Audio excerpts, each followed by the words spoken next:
sebut perkataan ketuhanan Melayu.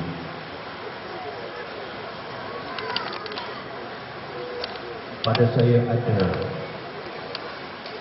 yang tidak senang. Waktu kita telah pernah mencapai kejayaan besar. Waktu kita, masyarakat Malaysia ini pernah mengembelingkan tenaga,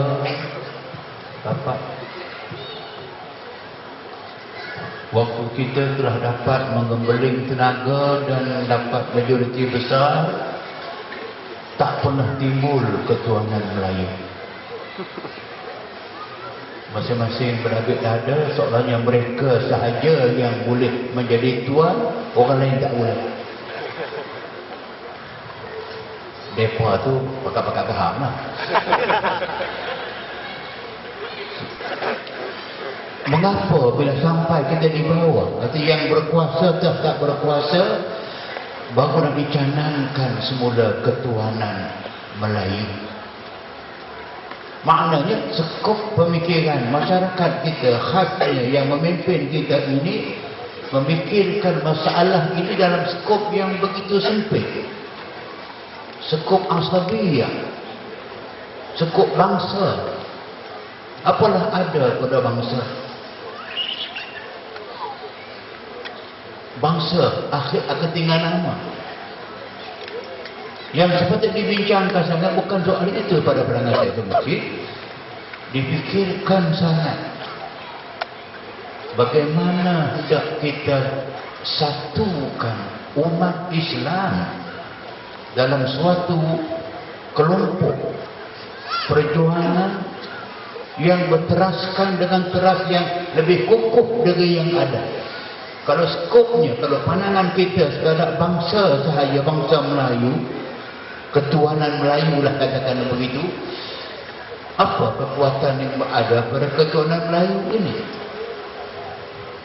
Walaupun nama orang sebut tak akan Melayu hilang di dunia, boleh sebutlah, tapi sebenarnya bangsa Melayu sekarang ini sedang meniti saat-saat akhir kehancurannya. Karena itu saya lihat pada pandangan saya, kena balik semua mengatakan bahawa mengapa selama ini yang kita bina masyarakat kita, di dulu ni kita gunakan daripada nama Tanah Melayu, Persekutuan Tanah Melayu, ada bangsa Melayu, ada bahasa Melayu, ada kereta api Tanah Melayu, ada askar Melayu. Kita hanya berkisar pada nama, akhirnya kita sendiri yang membuang nama itu. Kita sendiri, pada kita yang telah sama-sama hidup dalam masyarakat, kita faham apa dia. Akhirnya bahasa Melayu pun dah tak sebut dah, dengan bahasa kebangsaan. Tanah Melayu pun tak ada dah, jadi Malaysia. Hatta yang nama Melayu bukan tinggal pun Raja Melayu lah. Tapi kita sengaja yang membuat, bukan saya kita buang bangsa. Dulu ni kita dalam kad pengenalan kita ada agama, agama Islam, agama Buddha, agama Kristian. Sekarang agama pun nak dibuang. Kalau inilah yang berlaku dulu, maka tidak heran orang Melayu yang sama ini, walaupun pernah mereka memegang kuasa, tapi kuasa mereka akan hilang. Bila hilang kuasa, bangsa mereka juga akan hilang.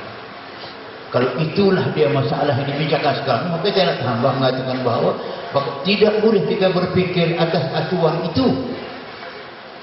Karena acuan itu telah membawa kemusnahan. Atau saya mengatakan bahawa kena fikir gagasan yang lebih besar daripada Melayu. Iaitulah dia Islam, Muslimun dan Muslimin. Tidak kena dia Melayu, Bajau, Jawa, Banda, Bengali, siapa saja. Atas nama Islam ini diletakkan suatu asas, kita kena bersatu atas nama Islam. Mengapa nak bersatu? nak mendaulatkan Islam ini. Mengapa Islam nak didaulatkan? Dialah sebenarnya asas kekuatan ummah. Kerana dia al-Islamu ya'lu wala yu'la alai. Islam itulah yang tinggi dan tidak ada yang lebih tinggi daripadanya. Inilah yang disebut oleh Sayyidina Umar Al-Khattab, yang tentu pernah dengar tapi eloklah saya sebut semua. Dia katakan, Umar pernah mengatakan bahawa Inna Allah a'azzana bil Islam walau nabtagil izzah bighairil Islam adallana Allah. So, kata-kata dia seorang Muslim yang faham dirinya, faham agamanya dan faham mesej yang disampaikan. Apa dia kata? Sesungguhnya Allah Subhanahu wa ta'ala telah memuliakan kita, memuliakan umat Islam ini. Dimuliakan dengan apa? Bil Islam.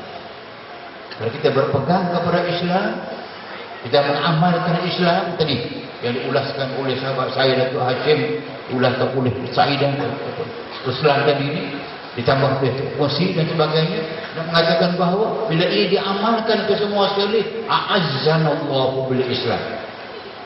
Allah yang memberikan kemuliaan kepada kita, bukan kerana bangsa, bukan kerana ketuhanan, tapi kerana Islam. Walau nabtagil izzah, kalau kita carikan kemuliaan, makna kekuatan, ketuhanan, bighairil Islam, selain daripada Islam, adzallana Allah. Allah yang akan menghina kita. Pada maka tidak heran kita lihat sekarang ini, kita alhamdulillah bala-bala besar tidak menimpa kita, walaupun ada dah ketandaan-ketandaan, indikator yang hampir kepada kemusnahan itu. Jangan lupa hari Selasa minggu sudah pukul 10.30 malam, bila berlaku gerak gempa di Sumatera, Malaysia terasa gerak gempa itu. Saya di Bandar Bangi, bangunan semua bergoyang. Okey, ini indikator yang saya sebut tadi.